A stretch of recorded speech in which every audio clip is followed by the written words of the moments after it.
વિદ્યાર્થીઓ, કાલે આપણે સંસાધન એટલે શું અને સંસાધનના ઉપયોગ વિશે ભણી ગયા. જેમ કે સંસાધનના ઉપયોગમાં 3 પ્રકાર જોયેલા આપણે, કે ખોરાક તરીકે, કાચા માલના સ્ત્રોત તરીકે અને શક્તિ સંસાધન તરીકે. હવે આપણે આગળનો એક સવાલ જોઈએ, સંસાધનોના પ્રકારો. સંસાધનોના પ્રકારો તો આપણે જોઈએ સંસાધનોના પ્રકારો. એને આગળનો સવાલ છે સંસાધનોના પ્રકારો. મોસ્ટ ટાઈમ બી જાય 3 માર્કમાં પૂછાય એવો છે. એ બરાબર છે કે સંસાધનોના પ્રકારો કેટલા પ્રકાર પડે છે? 3. એક માલિકીના આધારે, બીજું વિતરણ ક્ષેત્રના આધારે અને પુનઃ પ્રાપ્યતાના આધારે. શું છે સંસાધનોના પ્રકાર? કેટલા? 3. માલિકીના આધારે, વિતરણ ક્ષેત્રના આધારે અને પુનઃ પ્રાપ્યતાના આધારે. હવે એમાં બી છે ને પાછા વિભાગ પડે છે. જેમ કે પહેલું છે માલિકીના આધારે સંસાધનના પ્રકાર. તો એમાં પાછા 3 પ્રકાર પડે છે: વ્યક્તિગત સંસાધન, રાષ્ટ્રીય સંસાધન અને વૈશ્વિક સંસાધન. બરાબર છે છોકરાઓ? તમે આ પોઈન્ટ સાચા લખવા પડે જ્યારે બી પરીક્ષામાં પૂછાય. બરાબર છે? પોઈન્ટ અંદરનું તો થોડું આમ તેમ મોઢે ચાલે, પણ પોઈન્ટ તો સાચા લખવા પડે. જે તે મુદ્દા હોય જે તે મુદ્દા સાચા લખવા પડે. એટલે મુદ્દાઓ ધ્યાનથી વાંચીને મોઢે કરી લેજો કે સંસાધનના પ્રકારમાં 3: માલિકીના આધારે, વિતરણ ક્ષેત્રના આધારે અને પુનઃ પ્રાપ્યતાના આધારે. એમાં પહેલું જોઈએ માલિકીના આધારે સંસાધનના પ્રકાર. બરાબર છે કે સંસાધન માલિકીના આધારે કેવી રીતે હોય છે? તેમાં પહેલું હું છે વ્યક્તિગત સંસાધન. વ્યક્તિ એટલે કોઈ એક વ્યક્તિ હોય એને વ્યક્તિગત સંસાધન કહેવાય છે. બરાબર છે? તો લખવાનું કે કોઈ વ્યક્તિ કે પરિવારની માલિકી હોય તેને વ્યક્તિગત સંસાધન કહેવાય છે. જેમ કે એનું ઉદાહરણ મેં આપેલું છે, જોયું છે. જમીન મકાન તો કોઈ વ્યક્તિનો હોય છે. જમીન મકાન શું છે? કોઈ વ્યક્તિ હોય છે એનું. બરાબર? જેમ કે જમીન અને મકાન એનો કોઈ માલિક હોય છે, એ વ્યક્તિગત. બરાબર છે? જમીન બી કોઈ માલિકીની હોય છે, કોઈ વ્યક્તિની હોય છે, કદાચ વ્યક્તિની હોય છે. એટલે આ એ કેમાં આવે? વ્યક્તિગત સંસાધન. વ્યક્તિગત સંસાધનમાં હું કોઈ વ્યક્તિ અથવા પરિવાર, યાદ રાખજો, કોઈ વ્યક્તિ અથવા પરિવારની માલિકી. બરાબર? એટલે કે એક સાઈડનું પર્સનલ. બરાબર? પરિવારની માલિકી હોય, જેમ કે જમીન છે, મકાન છે, વગેરે વગેરે. જ્યારે બીજું જોઈએ રાષ્ટ્રીય સંસાધન. રાષ્ટ્રીય સંસાધન એટલે હું કોઈ પણ દેશ કે પ્રદેશની સાર્વજનિક સંપત્તિ. શું શબ્દ લખેલું છે? સાર્વજનિક સંપત્તિ. બરાબર? સાર્વજનિક સંપત્તિ એટલે તેનો બધા ઉપયોગ કરી શકે. બરાબર છે? કે કોઈ પણ દેશ કે પ્રદેશની સાર્વજનિક સંપત્તિને શું કહેવાય છે? રાષ્ટ્રીય સંસાધન. જેમ કે લશ્કર. બરાબર છે? કોઈ બી આફત આવે તો લશ્કર શું છે? એ લોકો લશ્કર મદદ કરી શકે છે. બરાબર? દરેક સીમાઓમાં બી મદદ કરવા માટે. બરાબર? કોઈ બી જાતનું ચઢાઈ ન થાય કે વગેરે બી કંઈ એ ન થાય આંતરિક રીતે, તેમાં લશ્કર મદદ કરે છે. આંતરરાષ્ટ્રીય વેપાર માટે પણ રાષ્ટ્રીય સંસાધન કહેવાય છે. આપણે એકબીજા સાથે, દેશ સાથે વેપાર કરીએ છીએ, આંતરરાષ્ટ્રીય વેપાર, તેને બી શું કહેવાય છે? રાષ્ટ્રીય સંસાધન. એટલે રાષ્ટ્રીય સંસાધનનું ઉદાહરણ કહીએ તો લશ્કર અને આંતરરાષ્ટ્રીય વેપાર. વ્યક્તિગત સંસાધનના ઉદાહરણ કહીએ તો જમીન અને મકાન. હવે ત્રીજું જોઈએ માલિકીના આધારેનું વૈશ્વિક સંસાધન. કયું? વૈશ્વિક સંસાધન. તો સમગ્ર વિશ્વની ભૌતિક અને અભૌતિક એવી તમામ સંપત્તિ કે જેનો ઉપયોગ, લખેલું જો, સમગ્ર વિશ્વની ભૌતિક અને અભૌતિક એવી તમામ સંપત્તિ કે જેનો ઉપયોગ માનવીના હું એના માટે થતો હોય? કલ્યાણ માટે. આ શબ્દો વાંચજો. માનવીના કલ્યાણ માટે થતો હોય. બરાબર છે?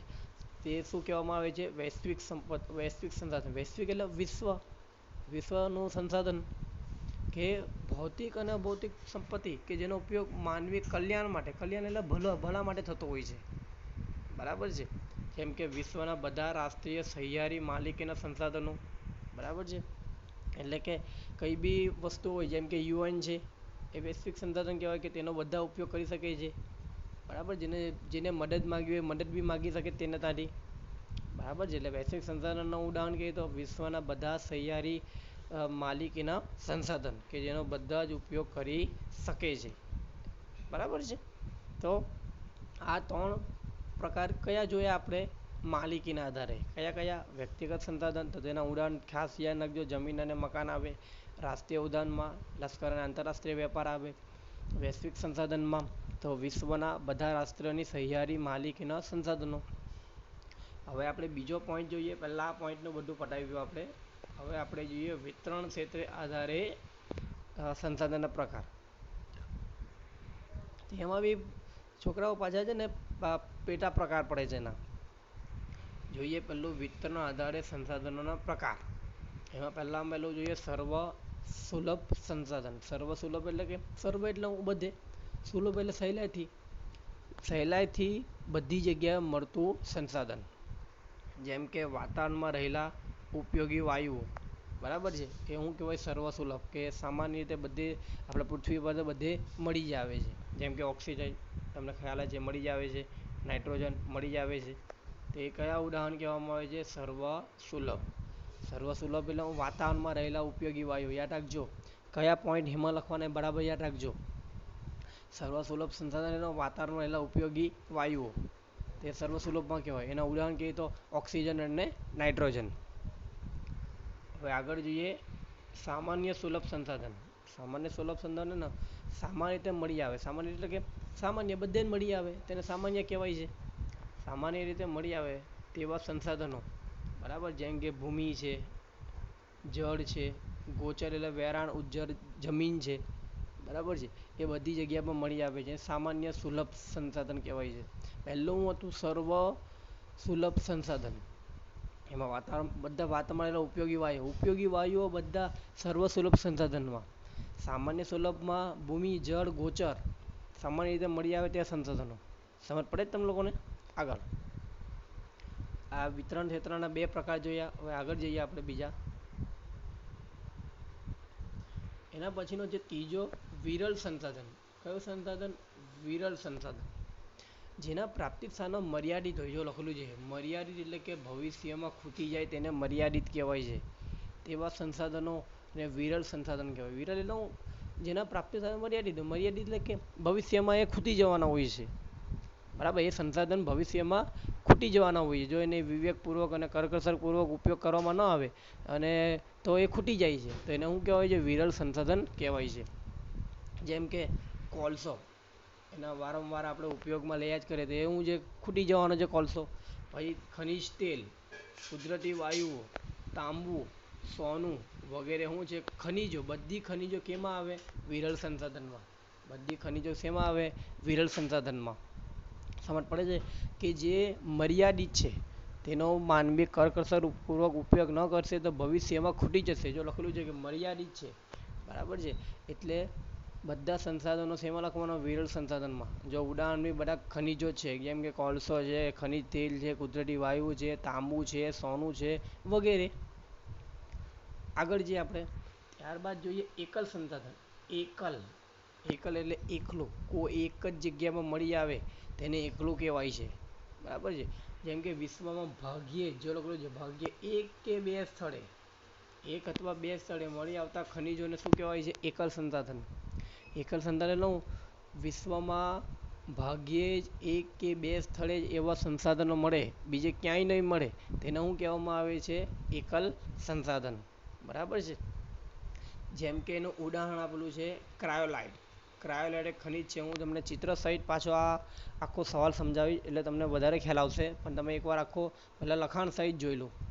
ક્રાયોલાઇટ ખનિજ જે માત્ર ગ્રીનલેન્ડમાંથી જ મળી આવે છે. જો આ ગ્રીનલેન્ડ એક એવો દેશ છે કે જે યુરોપ અને રશિયાની વચ્ચે આવેલો છે, બરાબર. ગ્રીનલેન્ડ સૌથી ઠંડો દેશ કહેવામાં આવે છે. ત્યાં ક્રાયોલાઇટ ખનિજ છે. ખનિજનું નામ શું છે? ક્રાયોલાઇટ. એ ફક્ત અને ફક્ત ક્યાં મળે છે? ગ્રીનલેન્ડમાંથી જ મળે છે. જેથી એ કયું સંસાધન કહેવામાં આવે છે? એકલ સંસાધન કહેવાય છે. પણ એકલ સંસાધન વિશ્વમાં ભાગ્યે એક કે બે સ્થળે મળે તેને શું કહેવામાં આવે છે? એકલ સંસાધન, બરાબર છે. આપણે બે પોઈન્ટ જોયા આપણે, બરાબર છે, કે માલિકીના આધારે સંસાધનનો પ્રકાર, તો વ્યક્તિગત, રાષ્ટ્રીય અને વૈશ્વિક.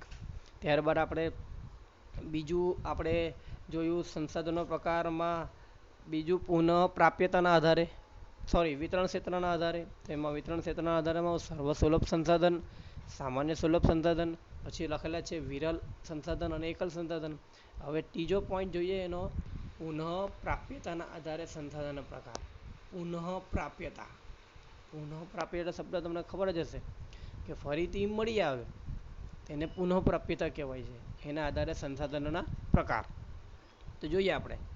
પહેલું છે નવીનીકરણીય. શું છે નવીનીકરણીય? જો બરાબર યાદ રાખજો. નવીનીકરણીય અને અનવીનીકરણીયનો એક એક માર્કનો વ્યાખ્યા બી પૂછાય એવી છે. બરાબર છે. અને આખો મોટો સવાલ બી પૂછાય એવો છે. તો નવીનીકરણ એટલે પુનઃપ્રાપ્ય. પુનઃપ્રાપ્ય એટલે હું ફરીથી મળી શકે તેને પુનઃપ્રાપ્ય કહેવાય. તમને ખ્યાલ જ હશે. પહેલું જોઈએ નવીનીકરણીય એટલે કે પુનઃપ્રાપ્ય સંસાધન. કે જે સંસાધનો પોતાની મેળે જ, હું લખેલું છે જે સંસાધનો પોતાની મેળે જ ચોક્કસ સમયમાં વપરાશી હિસ્સાની પૂર્તિ કરે છે. અથવા કેવું છે અખૂટ છે. અખૂટ એટલે ખૂટે નહીં તેવું તેને અખૂટ કહેવાય છે. તેને નવીનીકરણ અથવા પુનઃપ્રાપ્ય સંસાધન કહેવાય છે. એટલે હું જે સંસાધનો પોતાની મેળે ચોક્કસ સમયે વપરાશી હિસ્સાની પૂર્તિ કરે છે. થોડાક સમય બાદ એ વસ્તુ ફરીથી મળે જ છે. ફરીથી મળ્યા જ કરવાનું છે. બરાબર છે. એ નવીનીકરણ બરાબર છે એટલે કે પુનઃપ્રાપ્ય સંસાધન કહેવાય. પુનઃપ્રાપ્ય, પુનઃ એટલે ફરીથી, પ્રાપ્ય એટલે મળી શકે. બરાબર, એટલે પુનઃપ્રાપ્ય સંસાધન કહેવાય છે. પુનઃપ્રાપ્યના ઉદાહરણ જોઈએ. જેમ કે જંગલો, એ ફરીને ફરી આપણને મળવાના જ છે. સૂર્યપ્રકાશ, એ બી તમને ખબર જ છે મળવાનું જ છે. બરાબર, ફરીને ફરી મળ્યા જ કરવાનું છે. ત્યારબાદ પશુ પક્ષીઓ, એ બી આપણને જોવા મળવાના જ છે. બરાબર છે. પેઢી દર પેઢી એ બી જોવા મળવાના જ છે. એટલે આ હતું નવીનીકરણ એટલે પુનઃપ્રાપ્ય સંસાધનના પ્રકાર. તો હું લખવાનો જંગલો, સૂર્યપ્રકાશ અને પશુ પક્ષીઓ. ત્યારબાદ આપણે જોઈએ બીજું જોઈએ અનવીનીકરણીય. અનવીનીકરણીય પુનઃ અપ્રાપ્ય. પુનઃ અપ્રાપ્ય એટલે હું એ ફરીથી મળી શકવાના નથી, મુશ્કેલ છે. બરાબર, ફરીથી એ મળી શકવાના નથી. બરાબર, એટલે એને વિવેકપૂર્વક અથવા એને બચાવ કરકસરપૂર્વક ઉપયોગ કરવો જોઈએ. એટલે બીજું જોઈએ અનવીનીકરણીય સંસાધન. જે કુદરતી સંસાધનો એકવાર, જો લખેલું છે જે કુદરતી સંસાધનો એકવાર વપરાયા એટલે કે ઉપયોગમાં લીધા બાદ પછી પુનઃમાં ઉપયોગ લઈ શકાતા નથી. જો લખેલું છે લઈ શકાતા નથી. એકવાર ઉપયોગમાં લઈ લીધો કોઈ બી ચીજ વસ્તુ, બરાબર છે, તેને એ સંસાધન તો બીજી વાર એ ઉપયોગમાં લઈ શકાતું, ફરી એને ઉપયોગમાં લઈ શકાતું નથી. બરાબર, એટલે કે તેને ફરીથી બનાવી શકાતા નથી. કે નજીકના બનાવી શકે તો શું છે ટૂંક સમય માટે જ બનાવી શકે, મર્યાદિત સમય માટે. એટલે નજીકના ભવિષ્યમાં તેનું શું છે પુનઃનિર્માણ કરી શકવાનું નથી. બરાબર છે. તેને અનવીનીકરણ સંસાધન કહેવાય છે. એટલે શું છે જે કુદરતી સંસાધન છે એકવાર ઉપયોગ લીધા બાદ પુનઃ ઉપયોગમાં લઈ શકાતા નથી. એટલે કે તેને ફરીથી બનાવી શકતા નથી. અથવા બનાવી શકે તો એ ભવિષ્યમાં ખૂટી જાય એવા હોય છે. ભવિષ્યમાં શું કરી દેવાના છે, ખૂટી જાય એવા છે. તેને અનવીનીકરણ સંસાધન કહેવામાં આવે છે. જેમ કે એના ઉદાહરણમાં લખેલા છે કોલસો, ખનિજ તેલ, કુદરતી વાયુઓ. તે જે શું છે તમે એનો ઉપયોગ કરશો તો શું છે થોડાક સમય બાદ એ પતી જવાના છે, પૂરા થઈ જવાના છે. એ કંઈ અખૂટ નથી. બરાબર છે. એટલે એ કેમાં આવે અનવીનીકરણીય સંસાધનના ઉદાહરણ છે. જો નવીનીકરણ સંસાધન કહેવાય તો કુદરતી લખવાનું, જેમ કે જંગલો છે, સૂર્યપ્રકાશ છે, પશુ પક્ષીઓ છે. જ્યારે અનવીનીકરણ કહે તો હું લખવાનું કોલસો, ખનિજ તેલ અને કુદરતી વાયુઓ. હવે આ છોકરાઓ હું છે ને તમને આખો સવાલ અહીંયા પૂરો થાય, પણ હું તમને ચિત્ર સહિત આ ફરીથી બતાવું ને તો તમને વધારે ખ્યાલ આવશે. એટલે તમે જોજો ધ્યાનથી ને સાંભળજો. આ આપણે જોઈએ સંસાધનોના પ્રકારો. બરાબર, પહેલાં જો સેમ પાઠો આખો છે જેથી તમને સમજ પડે. જોઈએ એમાં સંસાધનો પ્રકારો આપણે જોયું તે માલિકીના આધારે, બરાબર, આપણું બીજું વિતરણ ક્ષેત્રના આધારે અને પુનઃ પ્રાપ્યતાના આધારે. આગળ જઈએ. હવે તમને કીધું તે સંસાધનના પ્રકાર છે એ માલિકીના આધારે છે. એમાં પાછા 3 પડે: વ્યક્તિગત સંસાધન, રાષ્ટ્રીય સંસાધન અને વૈશ્વિક સંસાધન. બરાબર છે. એમાં પહેલું શું છે વ્યક્તિગત સંસાધન. તો આપણે વ્યક્તિગત સંસાધન જોઈએ. આ જો ચિત્ર સાથે તમને વધારે ખ્યાલ આવશે. વ્યક્તિગત સંસાધન લખેલું છે કે કોઈ વ્યક્તિ કે પરિવારની માલિકી હોય તેને શું કહેવામાં આવે છે વ્યક્તિગત સંસાધન. જો ચિત્ર સહિત બતાવેલું બી છે, જેમ કે આ જમીન છે, આ મકાન છે, બરાબર છે, એમાં આવે વ્યક્તિગત સંસાધનમાં. તમારે ખાલી સરખા પોઈન્ટ અને એમાં કયા પોઈન્ટમાં શું આવે એ યાદ રાખવાનું છે. વ્યવસ્થિત વાંચજો, તમને આવડી જાય. એટલે હું ચિત્ર સહિત બતાવું છું જેથી તમને વધારે ખ્યાલ આવી શકે. આ હતું વ્યક્તિ સંસાધન. બીજું જોઈએ આપણે, આ છે માલિકીના આધારે સંસાધન. બીજું રાષ્ટ્રીય, એમાં બીજું છે રાષ્ટ્રીય સંસાધન. માલિકીના આધારે એમાં બીજું છે રાષ્ટ્રીય સંસાધન. બરાબર છે. જે લખેલું છે કોઈ દેશ કે પ્રદેશની સાર્વજનિક સંપત્તિ કે જેનો બધા ઉપયોગ કરી શકે. બરાબર છે. જેમાં શું આવેલું હતું? લશ્કર અને આંતરરાષ્ટ્રીય વેપાર. આ છે લશ્કર અને આ આંતરરાષ્ટ્રીય વેપાર. બરાબર છે. એમાં હવે માલિકી આધારે એમાં બીજું છે રાષ્ટ્રીય સંસાધન. હવે ત્રીજું જોઈએ, આ છે ત્રીજો હતો ને એનું વૈશ્વિક સંસાધન. આ ત્રીજો પોઈન્ટ છે માલિકી આધારેનો વૈશ્વિક સંસાધન, કે જે સમગ્ર દુનિયાની ભૌતિક અને અભૌતિક તમામ સંપત્તિઓ કે જેનો માનવ કલ્યાણ માટે અર્થે વપરાય. જો લખેલું છે માનવ કલ્યાણ અર્થે વપરાય. બરાબર છે. હવે કોઈ દેશમાં તમને ખબર છે યુએનમાં જોડાયેલો અને કોઈ દેશમાં કોઈ આફતને મુશ્કેલી આવેલી હોય છે તો એને હવે એને તે મદદગાર થાય. બરાબર છે. તે શું કહેવામાં આવે છે? યુએન જે વૈશ્વિક સંસાધનમાં આવે. પેલું જે માનવ કલ્યાણના અર્થે વપરાય. બરાબર છે. વસ્તુઓને મદદ કરે, સહાય કરે, એ વૈશ્વિક સંસાધન કહેવાય છે. આપણે આગળ જઈએ. હવે આ છે વિતરણ મુજબ. મેં તમને કીધું ને બીજો પોઈન્ટ, બીજો એનો પ્રકાર છે વિતરણ ક્ષેત્રે આધારે. પહેલું જોયું આપણે માલિકીના આધારે, એમાં 3: વ્યક્તિગત સંસાધન, રાષ્ટ્રીય સંસાધન અને વૈશ્વિક સંસાધન. હવે બીજું છે વિતરણ ક્ષેત્રે આધારે સંસાધન પ્રકાર. એમાં પહેલું જોઈએ સર્વસુલભ સંસાધન, બીજું જોઈએ સામાન્ય સુલભ સંસાધન, એકલ સંસાધન અને વિરલ સંસાધન. એમાં પહેલો પોઈન્ટ જોઈએ સર્વસુલભ સંસાધન. જો છોકરાઓ ચિત્ર સહિત છે રહ્યો કે સર્વસુલભ સંસાધન લખવું છે ને, સર્વસુલભ સંસાધન કે તેમાં શું આવે? વાતાવરણમાં ઉપયોગી વાયુ, જો જેમ કે ઓક્સિજન છે ચિત્ર સહિત, NO2 એટલે પાણી છે. બરાબર છે. એ શું કહેવામાં આવે છે? એ વિતરણ ક્ષેત્રેનું આ સર્વસુલભ સંસાધનમાં બડા ઉપયોગી વાયુઓ આવે. બીજું જોઈએ આપણે સામાન્ય સુલભ સંસાધન. જો છોકરાઓ આ છે સામાન્ય સુલભ સંસાધન, કે જે સામાન્યપણે મળી આવે એવા, જેમ કે પાણી છે, જંગલો છે, એના ઉદાહરણ હતા ને. તમારે લખવાના સામાન્ય સુલભ સંસાધન એટલે કે સામાન્યપણે બધી જગ્યામાં મળી આવે. જેમ કે પાણી છે એના ઉદાહરણ છે એરા ચિત્ર સહિત. બીજું છે વૃક્ષો એટલે કે જંગલો છે. ત્રીજું જોઈએ વિરલ સંસાધન. આ વિરલ સંસાધન છે. બરાબર. કે પ્રાપ્તિ સ્થાનો કેવા હોય? મર્યાદિત. મર્યાદિત લઉં છે ટૂંક સમયમાં એ પૂરા થઈ શકે છે. જેમ કે કોલસો છે. બરાબર છે. આમાં આ સોનું છે. બરાબર છે. આ ત્યારબાદ આ તાંબુ છે જે જમીનમાંથી મળી આવે તે છે. ત્યારબાદ શું છે? આ ખનિજ તેલ છે. અને છેલ્લું શું છે? યુરેનિયમ છે. આ યુરેનિયમ ધાતુ છે. એટલે આ બધી ખનિજો છે.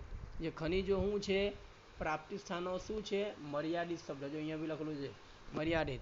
એટલે ટૂંક સમયમાં જો એને વિવેકપૂર્વક ઉપયોગ કરવામાં ન આવે તો શું છે? પૂરા થઈ શકે એવો છે. એટલે વિરલ સંસાધનમાં આવે. ત્યારબાદ જોઈએ આપણે એકલ સંસાધન. આ ચિત્ર સહિત આવ્યું જો કે દુનિયામાં ભાગ્યે એક અથવા બે સ્થળે મળે એને શું કહેવાય છે? એકલ સંસાધન. એકલ એટલે એક કે બે જગ્યાએ મળી શકે છે. બરાબર છે. તે શું છે? જેમ કે ક્રાયોલાઇટ ખનિજ. જો આ ચિત્ર છે ક્રાયોલાઇટ ખનિજનું. આ જે દેખાય ને તમને લોકોને કે એક ક્રાયોલાઇટ ખનિજ છે. હવે આ બાજુમાં જે નકશો છે ને એ ગ્રીનલેન્ડનો નકશો છે. લખેલું બીજું જો ગ્રીનલેન્ડ તમને દેખાતું હોય તો ગ્રીનલેન્ડ. બરાબર. આ ગ્રીનલેન્ડનો નકશો છે કે ગ્રીનલેન્ડમાંથી શું છે? આ ક્રાયોલાઇટ નામનું ખનિજ છે. બરાબર છે. એ દુનિયાના ભાગ્યે એક કે બે સ્થળે મળે છે. એટલે એ શેમાં લખવાનું? એકલ સંસાધનમાં. આગળ જઈએ આપણે. આ છેલ્લો ટોપિક છે હવે કે પુનઃ પ્રાપ્યતાના આધારે સંસાધનના પ્રકાર. આપણે જોયા ને બે, કે નવીનીકરણીય અને અનવીનીકરણીય. મેં તમને કીધું નવીનીકરણમાં શું આવે એની વ્યાખ્યા, કે જે સંસાધનો પોતાની મેળે ચોક્કસ સમયમાં વપરાશી હિસ્સાની પૂર્તિ કરે છે અથવા અખૂટ છે. આ કેવા છે? અખૂટ છે. તેને નવીનીકરણીય અથવા પુનઃપ્રાપ્ય. અને બીજા કયા નામે નવીનીકરણ બીજા કયા નામે ઓળખાય છે? પુનઃપ્રાપ્ય. બરાબર છે. સંસાધન કહેવાય છે. એમાં એના ઉદાહરણ તમને મેં જોયેલા તે જંગલો છે, સૂર્યપ્રકાશ છે અને પશુ પક્ષીઓ, કે તે ફરીને ફરી આપણને મળવાના જ છે. તે એમાં આવે નવીનીકરણીય. હવે બીજો ટોપિક જોઈએ અનવીનીકરણીય. તેમાં એવું છે કે જે કુદરતી સંસાધનો એકવાર ઉપયોગમાં લીધા પછી પુનઃ લઈ શકાતા નથી અને એટલે કે એ ફરીથી બનાવી શકાતા નથી અને જો બનાવી શકે તો એ મર્યાદિત સમયમાં બનાવી શકાય ભવિષ્યમાં એ પૂરા બી થઈ શકે એવા બનાવી શકાય તે કેમાં આવે છે અનવીનીકરણીય સંસાધનમાં આવે છે બરાબર છે એના ઉદાહરણ આપણે જોયેલા ખનિજ કોલસો કે જો એનો વારંવાર ઉપયોગ કરશું તો એક ટૂંક સમયમાં પૂરો થઈ જશે પેટ્રોલિયમ વાયુ બી એવું જ છે અને કુદરતી વાયુ બી નો પ્રકાર છે એના બરાબર છે તો આ આપણે કયો પાઠ જોયો કયો સવાલ જોયો સંસાધનો પ્રકાર જે તમે ચિત્ર સહિત બી તમે જોયો બરાબર છે વ્યવસ્થિત વખત ધ્યાન આપીને એ કરી દેજો અને તમારે 3 વાર લખવાનો છે ઓકે જય શ્રી કૃષ્ણ